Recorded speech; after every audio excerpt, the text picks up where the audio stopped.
Hi കൂട്ടുകാരെ, പുതിയൊരു വീഡിയോയിലേക്ക് എല്ലാവർക്കും സ്വാഗതം.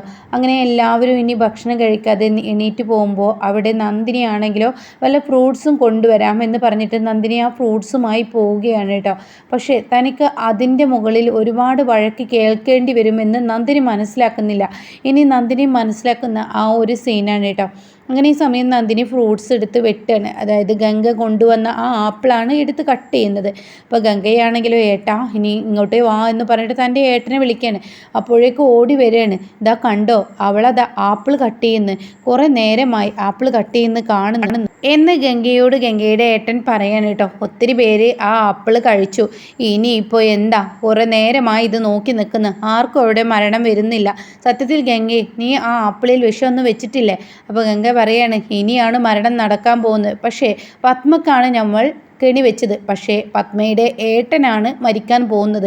അത് കേട്ട തൻ്റെ ഏട്ടൻ പറയാണ്, എന്തൊക്കെയാണ് നീ പറയുന്നത്? പത്മയുടെ ഏട്ടൻ മരിക്കേ? അതെ, അയാളിപ്പോൾ ഈ വന്നിരിക്കുന്നത് ആ മരണം ചോദിച്ചു വാങ്ങാനാണ്. ഇപ്പോൾ ആ പെണ്ണുണ്ടല്ലോ നന്ദിനി എന്ന് പറയുന്ന ആ പെണ്ണ് ഇനിയിപ്പോൾ കൊണ്ടുപോകുന്നത് അങ്ങോട്ടേക്കാണ്. ഈ പറയുന്ന ഏട്ടൻ്റെ മുന്നിലോട്ട് അവൾ ആപ്പിളുമായി പോവാണ്. ഷുഗർ ഇതാവുന്നത് കൊണ്ട് തന്നെ ഭക്ഷണം കഴിക്കാത്തതുകൊണ്ട് ഇനിയിപ്പോൾ ഷുഗർ പേഷ്യൻ്റ് ആയതുകൊണ്ട് പ്രശ്നങ്ങൾ വരുമെന്ന് പറഞ്ഞ് ആപ്പിളുമായതാ അവൾ പോന്നു. അതുകൊണ്ട് തന്നെ ഇനിയിപ്പോൾ എന്തായാലും തിരിച്ചടി കിട്ടുമെന്നൊക്കെയുള്ള സത്യം വെളിപ്പെടുത്താണ് കേട്ടോ. അങ്ങനെ ഇക്കാര്യങ്ങളൊക്കെ കേൾക്കുമ്പോൾ ഉടൻ തന്നെ ഈ വാക്കുകൾ കേൾക്കുമ്പോൾ കഴിച്ചാൽ നന്നു, ഒത്തിരി നേരമായി ഇക്കാര്യം പറയുന്നു, പക്ഷേ ഒന്നും തന്നെ നടക്കുന്നില്ല. ഇത്തവണ ഏട്ടാ നടക്കും, മരണം ഉറപ്പാണ്. ഇനിയിപ്പോൾ ആത്മയുടെ വീട്ടിൽ ഒരാളുടെ കാര്യത്തിൽ തീരുമാനമായി എന്ന് പറയുകയാണ് കേട്ടോ. അങ്ങനെ ഈ സമയം ഇതും കാത്ത് ഇങ്ങനെ ഇരിക്കുകയാണ് പത്മ, ഈ പറയുന്ന ഗംഗയുടെ ഏട്ടനും കേട്ടോ. അങ്ങനെ നന്ദിനി ആണെങ്കിലോ ആപ്പിളൊക്കെ കട്ട് ചെയ്യാണ്. ഇതേ സമയം ഇവിടെ ഹരിതയെ കുറിച്ചിട്ട് പത്മ ഇങ്ങനെ പറയാണ്, അവൾ എൻ്റെ നാക്ക് കൊണ്ടാണ് അവൾ സംസാരിക്കുന്നത്, അവൾ സംസാരിച്ചോട്ടെ ഏട്ടാ, എനിക്ക് പറയാൻ പല കാര്യങ്ങളും സൂര്യയുടെ മുന്നിൽ അവൾക്ക് പറയാൻ കഴിയുന്നുണ്ടല്ലോ, എനിക്കത് മതി എന്നൊക്കെ പറഞ്ഞു നിൽക്കുന്ന ആ ഒരു സമയമായിരിക്കും ഈ പറയുന്ന നന്ദിനി ആപ്പിളുമായി വരുന്നത്. അപ്പോഴേക്കും ഈ പറയുന്ന നന്ദിനിയുടെ മുന്നിലോട്ട് ഹരിത എത്തുന്നുണ്ട്. അപ്പോൾ ഹരിതക്കാണെങ്കിലോ ശരിക്കും ദേഷ്യം പിടിക്കുകയാണ് കേട്ടോ. ഈ നന്ദിനിയെ കാണുമ്പോൾ, അവളെ കാണുമ്പോൾ തന്നെ ദേഷ്യം പിടിച്ച് നിൽക്കുകയാണ്. ഈ സമയമാണെങ്കിലോ നന്ദിനി ഇങ്ങനെ നിൽക്കുന്നത് കണ്ടിട്ട് പത്മ ഒന്നും മിണ്ടുന്നില്ല. അപ്പോഴേക്കും നന്ദിനി ആപ്പിൾ വെച്ച് പെട്ടെന്ന് അവിടെ നിന്ന് പോയി ഇവർ കഴിച്ച ഭക്ഷണ ടേബിളിൽ നിന്ന് ക്ലീൻ ചെയ്യാനൊക്കെ ഇങ്ങനെ ശ്രമിച്ചുകൊണ്ടിരിക്കുകയാണ് കേട്ടോ. അപ്പോഴാണെങ്കിലോ ഏട്ടാ പെട്ടെന്ന് ആപ്പിൾ കഴിക്കുക, ഏട്ടന് ഷുഗർ ഉള്ളതല്ലേ, അപ്പോൾ അതുകൊണ്ട് ഇനിയിപ്പോൾ ഒരു ക്ഷീണം വേണ്ട എന്നൊക്കെ പറഞ്ഞിട്ട് തൻ്റെ ഏട്ടനെ കൊണ്ട് ആപ്പിൾ കഴിപ്പിക്കുകയാണ് പത്മ. ഏട്ടനാണെങ്കിലോ ഈ പറയുന്നത് പോലെ ആപ്പിൾ എടുത്ത് കഴിക്കുന്നുണ്ട്. ഹരിതയാണെങ്കിലോ നല്ല കലിപ്പിലാണ്, ഹരിതക്ക് നല്ല ദേഷ്യം പിടിച്ചിരിക്കുകയാണ് കേട്ടോ. അങ്ങനെ ഹരിത നീ കഴിക്കുന്നോ എന്നിങ്ങനെ പത്മ ചോദിക്കുകയാണ്. അപ്പോൾ തന്നെ ഹരിത പറയാണ്, എനിക്ക് വേണ്ട, വേലക്കാരി കൊണ്ടുവന്നതല്ലേ, അതൊന്നും ഞാൻ കഴിക്കത്തില്ല, എനിക്ക് എൻ്റേതായ ഒരു സ്റ്റാൻഡേർഡ് ഉണ്ട്, ആ സ്റ്റാൻഡേർഡ് വിട്ട് ഞാൻ കളിക്കത്തില്ല എന്ന് പറയുകയാണ് കേട്ടോ. അങ്ങനെ ഈ സമയം ഈ വാക്ക് കേട്ട ഉടനെ ശരി എന്നും പറയാണ്. പിന്നീടാണെങ്കിലോ ഈ പറയുന്ന ഈ ഹരിതയുടെ അച്ഛനുണ്ടല്ലോ, അതായത് ഉദയൻ, അയാളിങ്ങനെ ആ ആപ്പിളിങ്ങനെ കഴിച്ചും കൊണ്ടിരിക്കുകയാണ്. കഴിക്കുമ്പോൾ അയാൾക്ക് എന്തൊക്കെയോ ഒരു പ്രശ്നങ്ങൾ ഇങ്ങനെ തോന്നുന്നുണ്ട് കേട്ടോ. അപ്പോഴാണ് അങ്ങോട്ടേക്ക് മകൻ കയറി വരുന്നത്. മകനെ കണ്ട ഉടൻ തന്നെ മകനോട് വേണമെന്ന് പത്മ ചോദിക്കുകയാണ്. ആഹാ, ഇവിടെ ഇപ്പോൾ ആപ്പിൾ കഴിക്കലൊക്കെ തുടങ്ങിയോ, ഇപ്പോൾ ഫുഡ് വേണ്ടെന്ന് വെച്ച് ആപ്പിളിലോട്ട് കടന്നോ എന്ന് ചോദിക്കുകയാണ്. ആ സമയം തൻ്റെ അച്ഛന് എന്തൊക്കെയോ ഒരു ബുദ്ധിമുട്ട് കാട്ടുന്നത് അവന് തോന്നണം കേട്ടോ, അർജുന് തോന്നണം. അർജുൻ എന്താ അച്ഛാ എന്നിങ്ങനെ ചോദിക്കുന്നുണ്ട്. എന്താ ഡാഡി എന്നിങ്ങനെ ചോദിക്കുകയാണ്. അപ്പോഴൊന്നും മിണ്ടുന്നില്ല. അപ്പോഴേക്കും ഇയാളിങ്ങനെ ഒന്നിച്ചങ്ങ് ഛർദ്ദിക്കുകയാണ്. അയ്യോ എൻ്റെ അച്ഛൻ എന്ന് പറഞ്ഞിട്ട് ഹരിത ഓടിച്ചെല്ലാണ്, മകനും ഓടിച്ചെല്ലുകയാണ്. അപ്പോൾ പത്മ ഏട്ടനെ എന്ത് പറ്റിയെന്നിങ്ങനെ ചോദിക്കുന്നുണ്ട്. ഇതൊക്കെ കണ്ട് ഗംഗയുടെ ഏട്ടനും ഇങ്ങനെ ചിരിക്കുകയാണ്. എന്ത് രസകരമായ കാഴ്ചയാണ് നമുക്ക് മുന്നിൽ ദൈവം കാണിച്ചു തന്നത്. അപ്പോൾ ഞാൻ പറഞ്ഞില്ലേ, അയാൾ ഈ നാട്ടിലോട്ട് എത്തിയിരിക്കുന്നത് ഈ പറയുന്ന പത്മയുടെ ഏട്ടൻ അത് ഇല്ലാതാവാനാണ്. എന്ത് ചെയ്യാൻ, അയാൾക്കുള്ള മരണം എൻ്റെ കൈകൊണ്ടായിരുന്നു. എന്തായാലും എനിക്കൊരാളുടെ മരണമാണ് കാണേണ്ടത്, അതെന്തായാലും സംഭവിക്കാൻ പോവുകയാണ് ഏട്ടാ. ഇനി എൻ്റെ ഭർത്താവ് നാട്ടിൽ ജയിലിൽ നിന്ന് ഇറങ്ങുമല്ലോ, നാട്ടിലോട്ട് എത്തുമല്ലോ എന്നൊക്കെ ഇങ്ങനെ പറയാണ്. ആ സമയം ഈ വാക്കുകളൊക്കെ കേട്ടിട്ട് നിൻ്റെ ഇത്രയും നല്ല ഒരു പണി നീ ഇത്ര പെട്ടെന്ന് ഒപ്പിക്കുമെന്ന് ഞാൻ ഒരിക്കലും പ്രതീക്ഷിച്ചില്ല എന്ന് ഗംഗയുടെ സഹോദരൻ പറയുകയാണ് കേട്ടോ.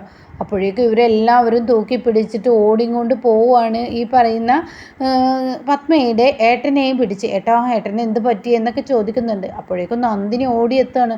അയ്യോ ഇതെന്തെന്നറിയാൻ നന്ദിനി ഓടിയെത്താണ്. ഉടൻ തന്നെ സൂര്യയും വരുന്നുണ്ട് കേട്ടോ. അങ്ങനെ സൂര്യ എന്ത് ചെയ്യുന്നു, പെട്ടെന്ന് കാറിൽ കയറ്റാൻ നോക്കുകയാണ്. അപ്പം നന്ദിനി പറയാണ്, സൂര്യ സാർ ഞാനുണ്ട്, നീ എൻ്റെ കൂടെ വരണ്ട, നീ ഇവിടെ നിൽക്കുമെന്ന് പറയണത്. അത് പറഞ്ഞാൽ പറ്റത്തില്ല സൂര്യ സാർ, എനിക്ക് വരണം, എനിക്കിവിടെ ഇരിക്കാൻ കഴിയില്ല, എനിക്ക് മനസ്സമാധാനം കിട്ടില്ല, അതുകൊണ്ട് സൂര്യ സാറിൻ്റെ കൂടെ ഞാൻ വരട്ടെ എന്ന് ചോദിക്കുമ്പോൾ സൂര്യ വന്നോ എന്ന് പറയണം. അങ്ങനെ സൂര്യ അർജുനും ഈ പറയുന്ന നന്ദിനിയൊക്കെ ഒരുമിച്ച് ഒരു വണ്ടിയിൽ കയറണം. ഇപ്പുറത്താണെങ്കിലോ പത്മയും പത്മയുടെ ഏട്ടനും കൂടി എല്ലാവരും ഒരുമിച്ച് പോവുകയാണ്. അങ്ങനെ ഹോസ്പിറ്റലിൽ കൊണ്ടുപോവുകയാണ്. പെട്ടെന്ന് ഡോക്ടർ കയറ്റുകയാണ്. പെട്ടെന്ന് പറയാണ് പോയിസൺ ചെന്നിരിക്കുകയാണെന്ന് ഡോക്ടർ പറയുന്നുണ്ട് കേട്ടോ. പിന്നീട് അവിടെ നിന്നുള്ള ആ രംഗം എന്ന് പറയുന്നത് അയാളെ രക്ഷിക്കാൻ ശ്രമിക്കുന്നത്, അയാൾ കഴിച്ചത് എന്താണ്, ആ വിഷം ഉള്ളിൽ നിന്ന് എടുക്കാൻ ശ്രമിക്കുന്നത്, അതൊക്കെ ഇങ്ങനെ കാണിക്കുന്നുണ്ട്. അപ്പോൾ ഈ സമയം ഹരിതയെ അർജുനിൽ നിന്ന് കരയുന്നു. ഈ പറയുന്ന സൂര്യയും അതുപോലെ തന്നെ നന്ദിനിയും ടെൻഷനായി നിൽക്കുന്നു. സൂര്യ അർജുനെ സമാധാനിപ്പിക്കുന്നുണ്ട്, സമാധാനപ്പെടുകയെന്ന് പറയുന്നുണ്ട്. അങ്ങനെയൊക്കെയാണ് കേട്ടോ. അങ്ങനെ ഈ സമയം ഇതൊക്കെ കണ്ടിട്ട് പത്മ ഇങ്ങനെ ടെൻഷൻ അടിക്കുകയാണ്. അങ്ങനെ പത്മയുടെ കൂടെ യതീന്ദ്രനും വന്നിട്ടുണ്ട്. അപ്പോഴേക്കും പത്മ അവിടെ ഹോസ്പിറ്റലിൻ്റെ സൈഡിൽ ഇങ്ങനെ ഒരു അമ്പലമുണ്ടാവും. അപ്പോൾ അതിൻ്റെ സൈഡിലോട്ട് പത്മ പോയിട്ട് അവിടെ നിന്ന് പ്രാർത്ഥിക്കുകയാണ്. തൻ്റെ ദൈവത്തിൻ്റെ മുന്നിൽ നിന്ന് പ്രാർത്ഥിക്കുകയാണ്, പൊട്ടിക്കരയാണ്, എൻ്റെ ഏട്ടനെ രക്ഷിക്കണേ എന്നൊക്കെ പറഞ്ഞിട്ട്. അപ്പോഴാണ് ഡോക്ടർ പുറത്തോട്ട് വരുന്നത്. ഡോക്ടറെ കാണുന്ന പത്മ ഓടി എത്തുകയാണ്. എന്നിട്ട് പത്മ പറയാണ്, എന്താണ് എൻ്റെ ഏട്ടന് സംഭവിച്ചിരിക്കുന്നതെന്ന് പത്മ ചോദിക്കുകയാണ്. ആ സമയം ഡോക്ടർ പറയാണ് ഫുഡ് പോയ്സൺ ആണ്, എന്താണ് ഇപ്പോൾ ലാസ്റ്റ് കഴിച്ചതെന്ന് ചോദിക്കുമ്പോൾ ഉടനെ പത്മ പറയുന്നുണ്ട് ആപ്പിളാണ് കഴിച്ചതെന്ന് പറയുന്നുണ്ട് കേട്ടോ. സമയം അതിൽ നിന്നാവാം, എന്തായാലും ടെസ്റ്റിന് അയച്ചിട്ടുണ്ട്, ഫുഡ് പോയ്സൺ ആണ്, എന്തായാലും പറയാൻ പറ്റത്തില്ല, ആൾ രക്ഷപ്പെടുമെന്ന് പറയാനൊന്നും പറ്റത്തില്ല എന്ന് പറയുമ്പോൾ ഇവരെല്ലാവരും പൊട്ടിക്കരയാണ്. അപ്പോൾ നന്ദിനിക്ക് സങ്കടം വരുന്നുണ്ട് കേട്ടോ. അങ്ങനെ ഈ സമയം സൂര്യ ഇങ്ങനെ നോക്കുകയാണ്. പിന്നീട് അവിടുന്ന് ഒരു സിസ്റ്റർ പുറത്തോട്ട് വരികയാണ്. സിസ്റ്റർ പറയാണ് കുറച്ച് മെഡിസിൻ മേടിക്കാനുണ്ട്, ഇത് പെട്ടെന്ന് എത്തിക്കണം എന്ന് പറയാണ്.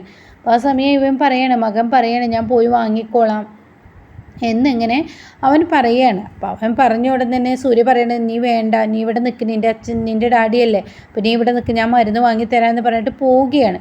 പിന്നീട് ഡോക്ടർ പുറത്ത് വരികയാണ്. അപ്പോൾ ഡോക്ടർ പറയുകയാണ് ഇപ്പോൾ ലാസ്റ്റ് കഴിച്ച ആപ്പിളിൽ തന്നെയാണ് വിഷമുണ്ടെന്ന് തോന്നുന്നത്. അപ്പോൾ യതീന്ദ്രൻ പറയണേ എന്താ ഇപ്പോൾ ഈ പറയുന്നത്, ആപ്പിളിൽ വിഷമോ, ഫ്രൂട്ട്സിലൊക്കെ എങ്ങനെ, ഇതൊരു മാരകമായ വിഷമാണ്, ഇതങ്ങനെ ആപ്പിളിൽ എങ്ങനെ വന്നു എന്നുള്ളതാണ് എൻ്റെയും സംശയം. സാധാരണ വിഷമൊക്കെ ചില ഫ്രൂട്ട്സുകളിൽ ഉണ്ടാവാറുണ്ട്, പക്ഷേ ഇങ്ങനെ ആളെ കൊല്ലാൻ മാത്രം വീര്യമുള്ള ഒരു വിഷം ഇത് മനഃപൂർവ്വം ആരോ ചെയ്തതുപോലെയാണ് എനിക്ക് തോന്നുന്നത്. അപ്പോൾ യതീന്ദ്രൻ പറയാണ് വീട്ടിൽ ആരും അങ്ങനെ ചെയ്യാനാണ് എന്നിങ്ങനെ യതീന്ദ്രൻ പറയുന്നുണ്ട്.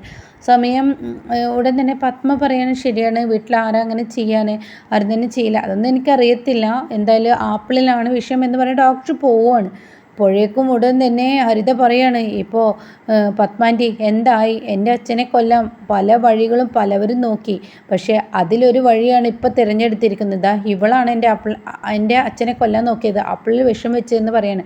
നന്ദിനി പറയണേ എന്നെ ഇങ്ങനെയൊന്നും പറയില്ല മാഡം, ഞാൻ ഒരിക്കലും അങ്ങനെയൊന്നും ചെയ്യില്ല, എനിക്കെന്താ ആപ്പിളിൽ വിഷം വെച്ചിട്ട് കാര്യം എന്നിങ്ങനെ പറയാണ്. അപ്പോൾ തന്നെ നീ തന്നെയാണ് ചെയ്തതെന്ന് പറയണം. അപ്പോഴേക്കും നന്ദിനി പറയണേ ആ ആപ്പിള് വീട്ടിൽ കൊണ്ടുവന്ന ആളാരാണെന്ന് അറിയണം യതീന്ദ്രൻ സാർ, വലിയ സാർ അതറിയണം, അത് ഗംഗയാണ് കൊണ്ടുവന്നത്. അപ്പോഴേക്കും ഹരിത പറയണ അപ്പം നീയും ഗംഗയും കൂടി മനഃപൂർവ്വം എൻ്റെ അച്ഛനെ കൊല്ലാൻ നോക്കിയതാണോ, എൻ്റെ ഡാഡിയെ കൊല്ലാൻ നോക്കിയതാണോ എന്ന് ചോദിക്കുകയാണ്. അപ്പോഴേക്കും നന്ദിനി പറയണ ഒരിക്കലും അങ്ങനെ പറയരുത്, ഞാൻ നിങ്ങളുടെ ഡാഡിയെയും ആരെയും എനിക്ക് കൊല്ലാൻ കഴിയില്ല, ഒരു ഉറുമ്പിനെ പോലും നോവിക്കാൻ കഴിയില്ല, ഞാൻ പ്രാർത്ഥിക്കുന്ന എൻ്റെ താനൂരമ്മയാണ് സത്യം, ഞാൻ അങ്ങനെ ഒരാളെയും കൊല്ലാൻ നോക്കുന്ന ഒരാളല്ല എന്നിങ്ങനെ പറയണേ. നിർത്തടി, നിൻ്റെ വായാടിത്തന്നെ ഒരുപാടായി ഞാൻ കേൾക്കുന്നു.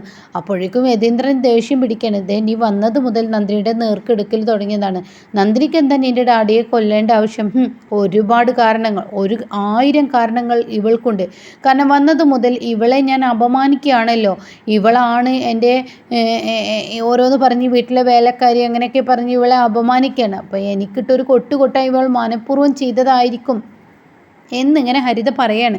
അപ്പോൾ അത് കേട്ട ഉടൻ തന്നെ യതീന്ദ്രൻ പറയണേ ഇങ്ങനെ വായിൽ തോന്നിയത് അങ്ങ് വിളിച്ച് പറയരുത് ഹരിത വന്നത് മുതൽ ഞാൻ ശ്രദ്ധിക്കാം, അല്ല വന്നത് മുതൽ ശ്രദ്ധിക്കുക എന്ന് നിങ്ങൾ പറയണ്ട, പിന്നെ എങ്ങനെ ഈ ആപ്പിളിലെ വിഷം വന്നു, അപ്പോൾ അതിൻ്റെ കാരണം അവൾ പറഞ്ഞല്ലോ, മതി, എനിക്കിങ്ങനെയുള്ള നുണകളൊന്നും കേൾക്കണ്ട, ഈ പറയുന്ന ഗംഗയും ഇവളും തമ്മിൽ എന്തോ വ്യത്യാസമുണ്ട്. അപ്പം നന്ദിക്ക് ദേഷ്യം പിടിക്കാം. നന്ദിനി പൊട്ടിക്കരയാണ്. വായിൽ തോന്നിയത് വിളിച്ചു പറയരുത്. എനിക്കൊരിക്കലും നിൻ്റെ ഡാഡിയെ കൊല്ലണമെന്നോ എനിക്കങ്ങനെ ചെയ്യണമെന്നില്ല. ഞാൻ ഒരാൾക്കൊരു നന്മ ചെയ്തതാണ്. ഭക്ഷണം കഴിച്ചില്ല, അപ്പോൾ വിഷമുണ്ടെന്ന് കണ്ടപ്പോൾ ഭക്ഷണം കഴിച്ചില്ല, അപ്പോൾ ഷുഗർ ഉണ്ടെന്ന് കണ്ടപ്പോൾ എനിക്ക് എൻ്റെ മനസ്സിൻ്റെ ഒരു നന്മ കൊണ്ട് ഞാൻ നിൻ്റെ ഡാഡിക്ക് ഫ്രൂട്ട്സ് കട്ട് ചെയ്തു എന്നുള്ള തെറ്റ് മാത്രമേ ഞാൻ ചെയ്തിട്ടുള്ളൂ. അത് തന്നെയടി നിൻ്റെ തെറ്റ്. നീ മനഃപൂർവ്വം എൻ്റെ ഡാഡിയെ കൊല്ലാൻ നോക്കിയതല്ലേ, എന്നിട്ട് ഇവിടെ കിടന്നിങ്ങനെ ഉരുളുന്നോ എന്നൊക്കെ ഇങ്ങനെ ചോദിക്കുകയാണ് കേട്ടോ. അപ്പോഴേക്കും ഉടൻ തന്നെ നന്ദിനി പൊട്ടിക്കരയാണ്. ഇല്ല, ഞാനങ്ങനെ ചെയ്തില്ല. വെറുതെ വായിൽ തോന്നിയത് വിളിച്ചു പറഞ്ഞ് എനിക്കിനി കേട്ട് നിൽക്കാൻ കഴിയില്ല. എൻ്റെ താനൂരമ്മ എല്ലാ സത്യങ്ങളും നിങ്ങൾക്ക് മുന്നിൽ തെളിയിക്കും. ഞാൻ പറഞ്ഞല്ലോ, ആ ഗംഗയാണ് ആ ആപ്പിൾ കൊണ്ടുവന്നത്. അപ്പോഴേക്കും യതീന്ദ്രൻ പറയാണ്, ശരിയാണ്, അവളതും ചെയ്യുക, അതിലപ്പുറവും ചെയ്യുക. അവൾക്കാണല്ലോ നമ്മളോട് പ്രതികാരം. ഈശ്വര, ഞാനാണെങ്കിലോ അതെടുത്ത് കളയാനും പറഞ്ഞില്ല എന്നിങ്ങനെ പത്മ പറയാണ്. ആ സമയം എൻ്റെ പത്മാൻ്റി, ഇവള് കളയേണ്ടത് കളയില്ല. ഇവള് മനഃപൂർവ്വം ഇവളും അവളും കൂടിയിട്ട് അത് മനഃപൂർവ്വം ചെയ്തതാണ്. പക്ഷെ അത് പത്മാൻ്റിക്കായിരിക്കും വെച്ചിട്ടുണ്ടാവുക. എൻ്റെ ഡാഡിയെയും കൂടി ഇവള് ഉൾപ്പെടുത്തിയിട്ട് ചെയ്തതാണ് എന്നൊക്കെ ഇങ്ങനെ പറഞ്ഞിട്ട് ഇവള് സംസാരം തുടരുകയാണ് ഹരിത. അപ്പോഴേക്കും പത്മ പറയാണ്, ഡി എന്തിനാടി ആ ആപ്പിൾ വീട്ടിലോട്ട് കയറ്റിയത്? നിനക്കറിയില്ല എൻ്റെ ശത്രുവാണെന്ന്. അപ്പം നീ എൻ്റെ ഏട്ടനെ കൊല്ലാൻ വേണ്ടി തന്നെയാണല്ലേ ചെയ്തത്? എനിക്കൊരു ബലമായി ഇവരൊക്കെ വന്നപ്പോൾ നീ മനഃപൂർവ്വം ചെയ്തതാണല്ലേ എന്നൊക്കെ പറഞ്ഞ് ഒച്ച എടുക്കണം കേട്ടോ. അപ്പോഴേക്കും അങ്ങ് ദേഷ്യം പിടിക്കുകയാണ് ഈ പറയുന്ന നന്ദിനിക്ക്. മേഡം, വാൽ തോന്നിയത് വിളിച്ചു പറയരുത്. ഞാനങ്ങനെ ഒരാളെയും ചെയ്യില്ല. എന്താണ് നീ പറയുന്നത്? നീ എന്നോട് തർക്കുത്തരം പറയുന്നോ? ചെയ്തത് പോരാ എന്നിട്ട് നിന്ന് ചിലക്കുന്നു എന്ന് പറഞ്ഞിട്ട് നന്ദിനിയെ അടിക്കാൻ കയ്യോങ്ങുന്നത് കണ്ടിട്ടാണ് സൂര്യ വരുന്നത്. സൂര്യക്ക് അങ്ങ് ഭ്രാന്ത് പിടിക്കുകയാണ്. എന്തിനാണ് എൻ്റെ ഭാര്യയെ അടിച്ചത്? ഡാഡിയാണ് പറയേണ്ടത്. അപ്പോഴേക്കും ഡാഡി കൈ തടഞ്ഞിരിക്കുന്നു കേട്ടോ. പത്മയുടെ കൈ തടഞ്ഞെന്ന് കണ്ട ഉടനെ ഡാഡിയുടെ ഭാര്യയ്ക്ക് എന്തിൻ്റെ കേടാണ് എൻ്റെ ഭാര്യയെ അടിക്കേണ്ട ആവശ്യം? എൻ്റെ ഭാര്യ എന്ത് തെറ്റ് ചെയ്തു? അപ്പോഴേക്കും ഇവിടെ ഹരിത ഇടപെടാണ്. ഹരിത പറയണേ, ഞാൻ പറയാം അതിൻ്റെ കാരണം ഈ നിൽക്കുന്ന നന്ദിനി എൻ്റെ ഡാഡിക്ക് വിഷം കൊടുത്തു. ഇന്നതിന് നിനക്ക് എന്ത് തെളിവാടി ഉള്ളത് എന്ന് പറഞ്ഞിട്ട് സൂര്യ അങ്ങ് ഹരിതയുടെ നേർക്ക് എടുക്കുകയാണ് കേട്ടോ. അപ്പോൾ ഇങ്ങനെയൊക്കെയുള്ള ഒരു എപ്പിസോഡാണ് ഇനി വരുന്നത്.